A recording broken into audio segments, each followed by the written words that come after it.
কি করলো মা, কাঁধে নিয়ে গেল একদিন ধরে বলে। সূর্য অস্ত হচ্ছে বাবা, পশু পাখি আত্মনাদ ছাড়া কোনো কিছু শোনা যায় না। সন্তান বলছে মা তুমি এই বট গাছের নিচে শুয়ে থাকো, আর আমি ওদূর থেকে কবিরাজ মতো নিয়ে আসবো। মা বুঝতে পারলো বাবা যে আমাকে পশু পাখির বুকে টেনে দিয়ে আমার সন্তান চলে যাচ্ছে। সহ্য হচ্ছে, মা আমার আত্মনাদ করে কাটাকাটি করতেছে গোবিন্দর কাছে। এমন সময় অনাদিরাদি গোবিন্দ কি করলেন বাবা, এমন বৃষ্টি ঝড় সৃষ্টি করে দিলেন সন্তান বাড়ি যাইতে পারে না। যখন সন্তান বাড়ি যাইতে পারে না, মা চিৎকার করতেছে, হে গোবিন্দ, হে প্রভু, তুমি নাকি বড় দয়ালু প্রভু, তুমি আমার জীবনটা নিয়ে নাও প্রভু, আমার সন্তান জানি ভালোভাবে বাড়ি যাইতে পারে প্রভু, সে ব্যবস্থা করে যাও। তোমা মায়ের কথা কেন আমি প্রায় কীর্তনে বলে থাকি জানেন, আমার মতো হবাখার নেই। আজকে 10-12 বছর পূর্বে আমার মা চলে গেছে। আমি এক হতভাগ্য এমন সন্তান যে মায়ের সেবা করব সে কপালটা আমার নেই। তোমা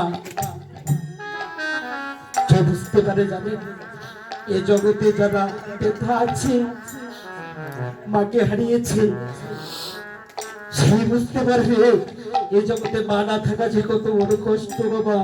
এই জগতে যারা বাবা হারিয়েছে সেই বুঝতে পারে ওনাদের মতো ঘুরতে হয় মা, বাড়িতে আগলে রাখার মতো পরিবারে কেউ থাকে না, কেউ থাকে না বাবা। মা এমন একটা পৃথিবীর মধ্যে বস্তু, যে বস্তু বর্ণনা করেও শেষ করা যায় না। দেখবেন যে ছেলেগুলো ভালো খায়, তার চিন্তা করে না সেটা খারাপ, তার জন্য ঘরে বসে থাকে, খায় না। আমার মা খায় না, কয়েক ছেলে আসবে মিথ্যা কথা বলে, নিজের জীবনটা উৎসর্গ করে দেয়, মিথ্যা কথা বলে বাবা খেয়েছি। এই জগতে যারা মা হারিয়েছে সেই বুঝতে পারে এই জগতে মা হারানো কত বড় যন্ত্রণা। এই জগতে যারা বাবা হারিয়েছে সেই একমাত্র বুঝতে পারে বাবা কত বড় যন্ত্রণা। এই জগতে যারা আপনজন হারিয়েছে সেই বুঝতে পারে। একটা লক্ষ্য রাখবেন বাবা, যদি কোনো গৃহে বাবা মা থাকে না, বাবা মা না থাকে, মাদের জিজ্ঞাসা করবেন দিদি বাবার বাড়ি যাবে না, কয় না দাদা আমি যাব না, সে গৃহে যায় আমার কোনো সম্মান নেই।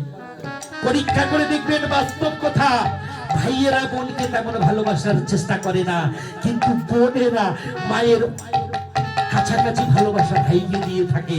যদি ভাইয়ের কোনো হয়, বোনটা স্বামীর বাড়িতে মার খায়, মার খায়, শরীরে আঘাত হয়, তাও কয় দেখো আমার ভাইটা আছে, আমাকে একবার যাইতে দাও, শরীর ঢাকা দিয়ে যায়, ভাই তুই ভালো আছিস, এই 2 টাকা নিয়ে আমার কাছে কিছুই নেই ভাই, তুই নয়নের জলে ফেলে বাবা না বাবা।